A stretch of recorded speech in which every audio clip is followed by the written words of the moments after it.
pagi sahabat, kepada semua yang sedang menonton rancangan ini. Dan sekali lagi kita akan mengharungi satu sabat yang indah bersama dengan Tuhan. Dan sebelum kita mendengar kebaktian khotbah kita ataupun bacaan persembahan dan persepuluhan, kita nyanyi dalam 184 LPM 184, Apabila Damai Perjalananku.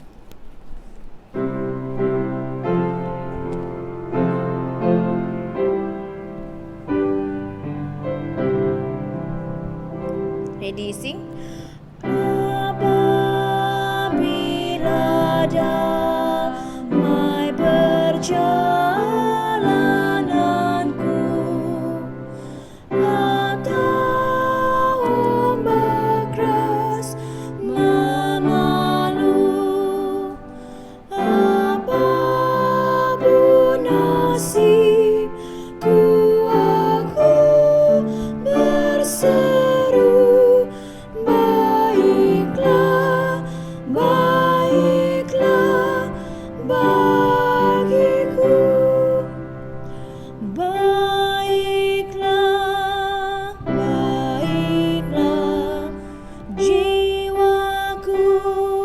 jiwaku,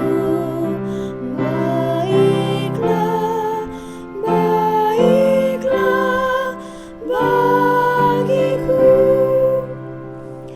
Meskipun si jahat menggoda aku, percayaku tetap teguh, karena Yesus akan datang membantu, tertumpah bagiku. Baiklah jiwaku, baiklah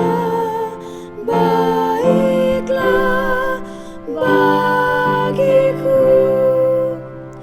Segala dosaku ditanggung Yesus di atas kayu salibnya. Sekarang aku bebas oleh kuasa-Nya.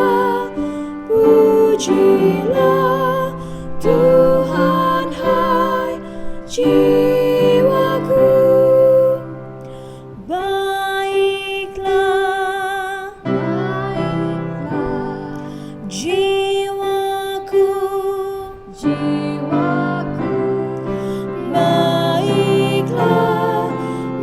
baiklah bagiku. Baik, kita akan terus kepada LPMI 14 dan kita bakal memulakan dengan tajuk Ada Tempat Diam Teduh.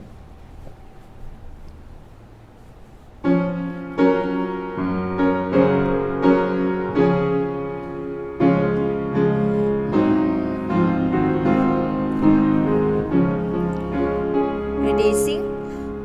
Ada tempat diam teduh dekat di hatiku, tempat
Shalom dan selamat hari Sabat kepada kita semua. Bacaan untuk persembahan dan persepuluhan pada Sabat ini bertajuk Makna Mengembalikan Persepuluhan. Perbuatan mengembalikan persepuluhan merupakan petunjuk penting kepada kehidupan kerohanian kita. Setelah mengkaji amalan-amalan mengembalikan persepuluhan dalam 5 Conference Advent di 5 benua, Rob McVer, seorang pengkaji berbangsa Australia, menyimpulkan bahawa memberi persepuluhan berkait rapat dengan 5 amalan lain yang merupakan pakej kerohanian anggota Advent. Yang pertama, pendalaman Alkitab setiap hari. Yang kedua, masa berdoa setiap hari. Yang ketiga, kebaktian pembukaan dan penutupan Sabat. Yang keempat, mempelajari pelajaran sekolah Sabat secara tetap. Dan yang kelima, hadir dalam kelas sekolah Sabat. Jelas bahawa semua amalan-amalan ini termasuklah pengembalian persepuluhan bekerja seiringan untuk memperdalamkan kepercayaan kepada Tuhan, selain dari meningkatkan perhubungan dengan Tuhan. Tanpa mana-mana amalan ini, ia akan memberi kesan kepada amalan-amalan yang lain dan mungkin menunjukkan proses kepada perhubungan yang akan putus dengan Tuhan dan menyebabkan seseorang berada dalam risiko kegagalan dalam kerohanian dan akhirnya murtad.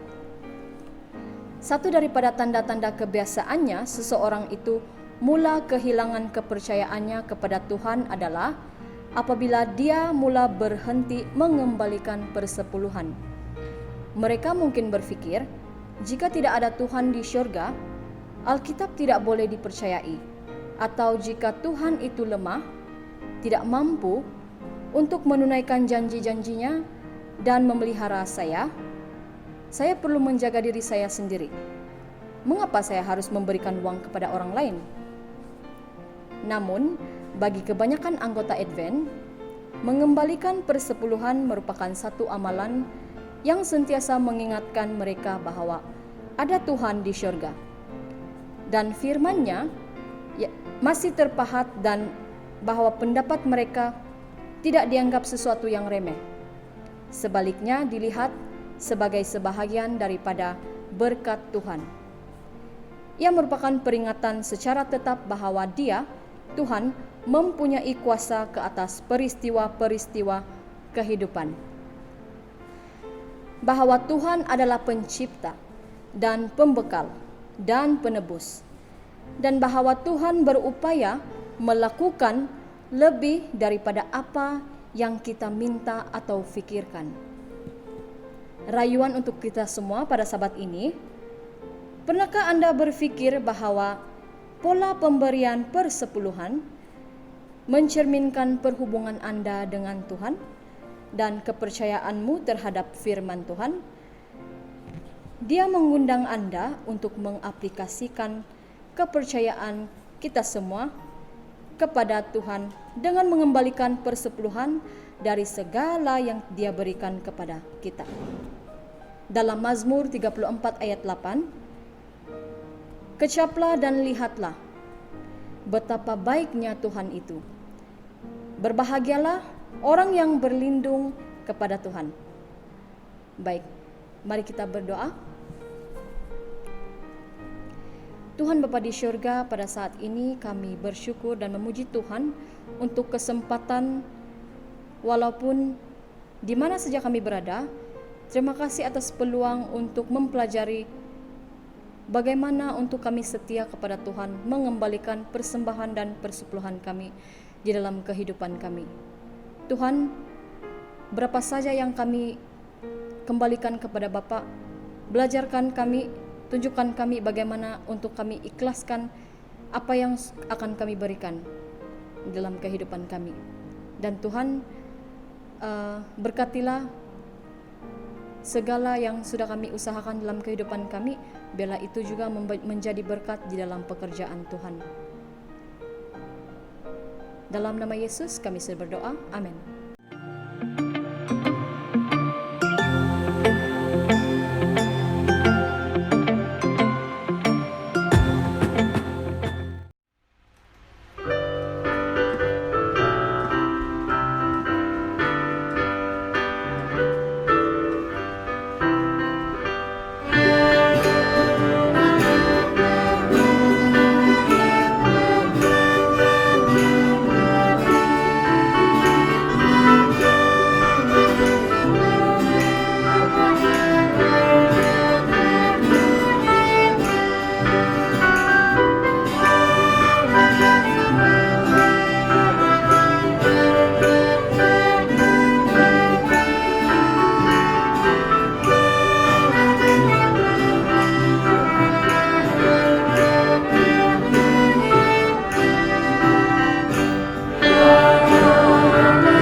Shalom, selamat pagi, selamat hari Sabat, dan terima kasih kesempatan bagi kita sekali lagi untuk bersama-sama dalam perbaktian hari Sabat kita. Kita sudah pun berada di dalam satu fase yang baru dalam PKP ini. Kita sekarang ini sudah berada dalam PKPP, dan syukur terima kasih karena campur tangan daripada Tuhan kita mulai kembali membuka negara kita dan tempat kita, dan kita berharap agar dalam masa yang terdekat ini gereja kita boleh dibuka semula. Apapun, kita masih tetap bertenang berada di dalam rumah kita, bersahabat di rumah kita masing-masing untuk bersama-sama di dalam perbaktian melalui media. Tajuk pelajaran saya pada Sabat ini adalah satu tajuk yang berjudul Gunung yang tidak terpindah. Dan sebelum itu mari kita tunduk kepala dan saya akan memimpin kita di dalam doa. Mari kita berdoa. Maha besar Tuhan kami yang bertakhta dalam kerajaan surga. Dan saat ini Tuhan, kami menjemput Engkau untuk datang hadir bersama dengan kami sementara kami membuka lembaran firman-Mu ya Tuhan. Sehingga akan apa yang akan kami pelajari bersama, semuanya itu akan memberikan kepada kami kekuatan, pengharapan, dan keyakinan yang terus-menerus dalam iman kami kepada-Mu ya Tuhan. Dan terima kasih ya Tuhan, Kau terus-menerus menyertai kami, memberkati kami. Kami serahkan semua ini dalam nama Tuhan Yesus yang telah menjadi juru selamat dan penebus kami semua. Amin.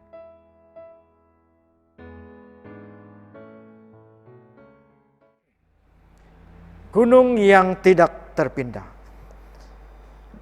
Judul ataupun tajuk pelajaran ini saya kutip daripada satu pelajaran ataupun satu ayat yang terdapat di dalam Markus 11 ayat yang ke-23 yang berbunyi demikian.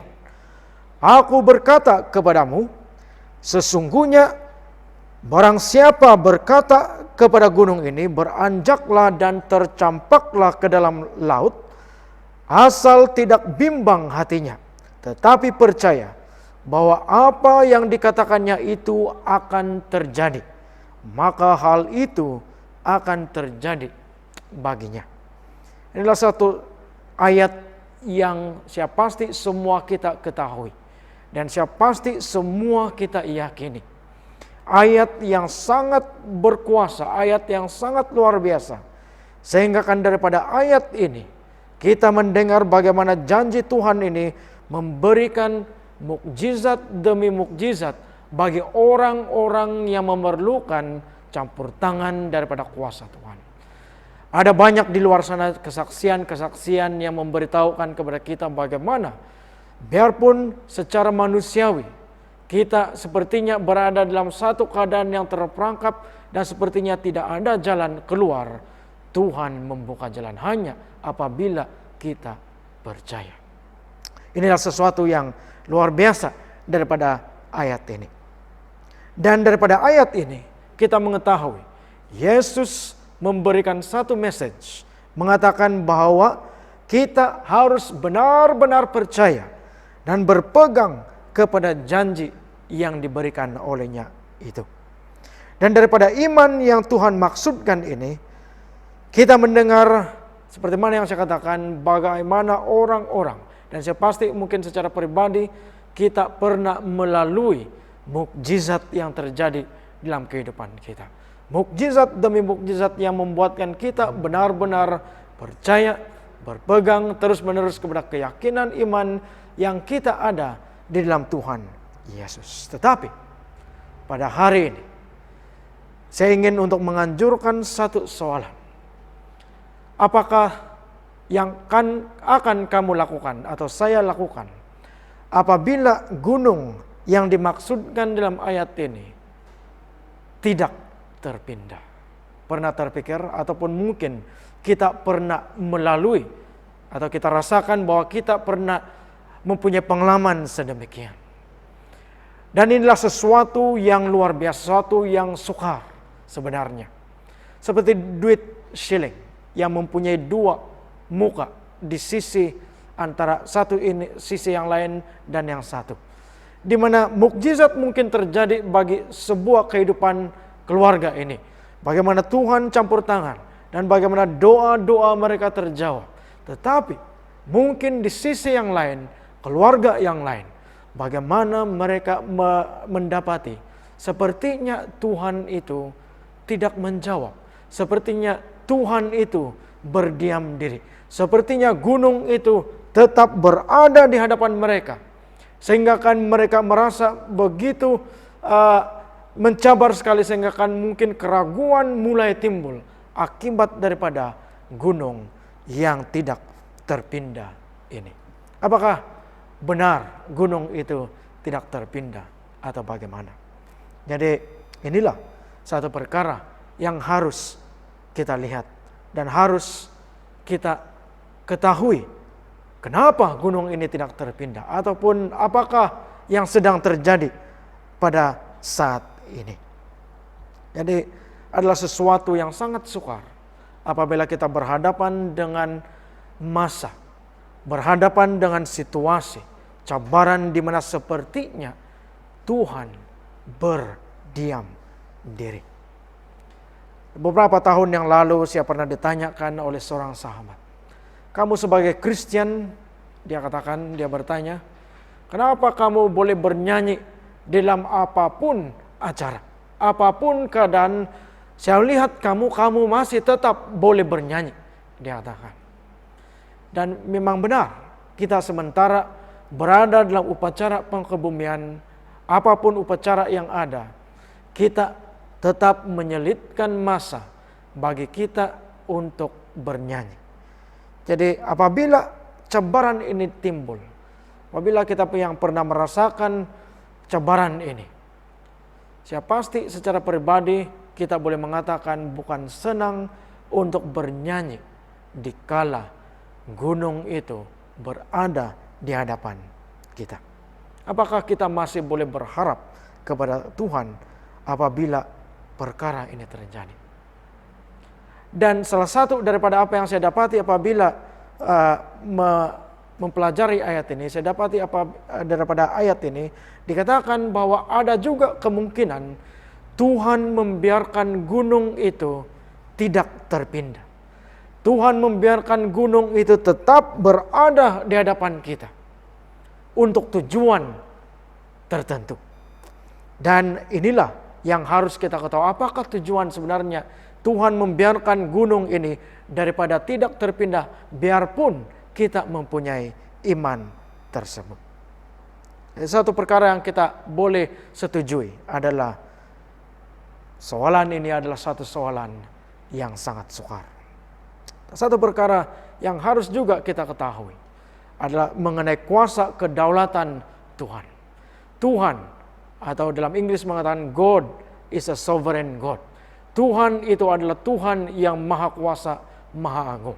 Apabila kita melihat kepada perkataan sovereign ini, dia memberitahu satu makna yang mengatakan bahwa kuasa yang mutlak, kuasa yang tidak terpengaruh daripada apa-apa perkara yang ada di luar. Kadang-kadang kita sebagai manusia, kita merasakan bahwa dengan kemarahan kita, kekecewaan kita mampu untuk memberi tekanan kepada Tuhan untuk dengan cepat memberikan jawaban terhadap doa-doa kita. Tetapi satu perkara yang harus kita sadari, Tuhan tidak ditekankan oleh manusia. God, dia katakan, is not under pressure kepada apa sahaja yang manusia lontarkan kepada dia. Karena kedaulatan kuasa Tuhan. Kita harus ingat bahwa Tuhan itu adalah Tuhan. Tuhan itu adalah Esa. Dan apa saja yang dia lakukan adalah suatu perkara yang mendatangkan kebaikan bagi kita. Ini harus kita ketahui dan fahami. Bahwa kedaulatan kekuasaan Tuhan itu, biarpun bagaimana sepertinya kita berada dalam cabaran yang besar pada ketika ini, dan sepertinya Tuhan itu dia lambat untuk mungkin menjawab doa kita, Tuhan mengetahui apa yang sedang dia lakukan. Dan kadangkala Tuhan membiarkan gunung itu tetap berada di sana agar kita boleh melihat, agar kita boleh menyadari bahwa ada sesuatu yang harus kita bertumbuh di dalam keimanan kita. Dalam Yesaya 5 ayat 9, kita pasti kita mengetahui akan ayat ini yang mengatakan, seperti tingginya langit dan bumi, demikianlah tingginya jalanku dari jalanmu dan rancanganku dari rancanganmu. Ayat ini memberitahukan kepada kita penjelasan kepada apa yang saya maksudkan tadi. Kuasa Tuhan yang tidak ditekan oleh emosi kita, tidak ditekan oleh cabaran yang sedang berlaku pada saat ini di hadapan kita. Karena Tuhan tidak pernah kehilangan kawalan. Ini harus kita ketahui. Nah, Markus 11 ayat 22. Sebelum ayat ke-23 yang kita bacakan tadi, Yesus mengatakan demikian. Percayalah kepada Allah. Saudara-saudari, soalan bagi kita pada saat ini, apakah kamu dan saya percaya? Di saat gunung itu sepertinya masih tetap berada di sana dan gunung itu tidak terpindah, apakah kepercayaan kita tergugat akibat daripada gunung yang masih berada di hadapan kita itu? Kita diminta untuk percaya. Kita diminta untuk berharap kepada kata-kata Tuhan. Jadi luar biasa ya.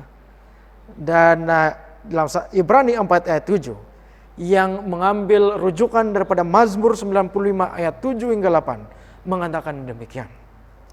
Sebab dialah Allah kita dan kitalah umat gembalaannya dan kawanan domba tuntunan tangannya.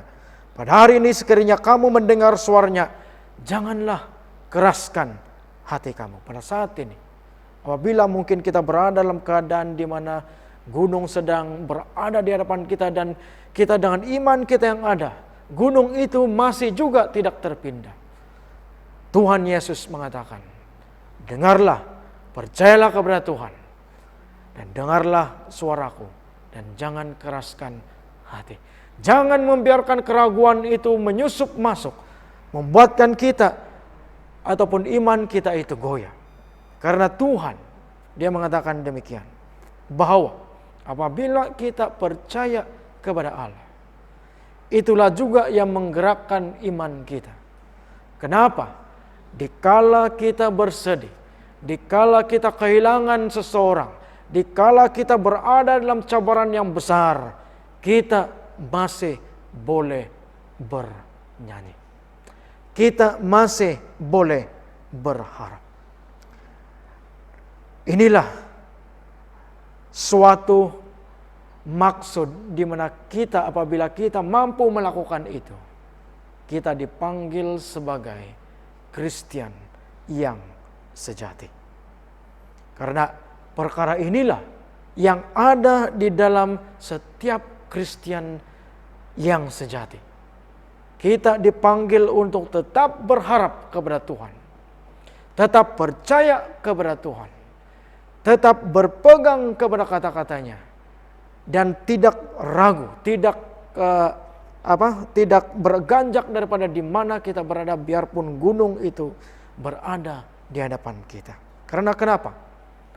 Jawaban yang ingin saya berikan kepada kita pada hari ini mengenai gunung yang tidak dapat dipindahkan atau gunung yang tidak dipindahkan itu, karena pengharapan yang kita ada dalam Kristus Yesus adalah jauh lebih besar daripada mana-mana gunung yang ada di dalam dunia ini.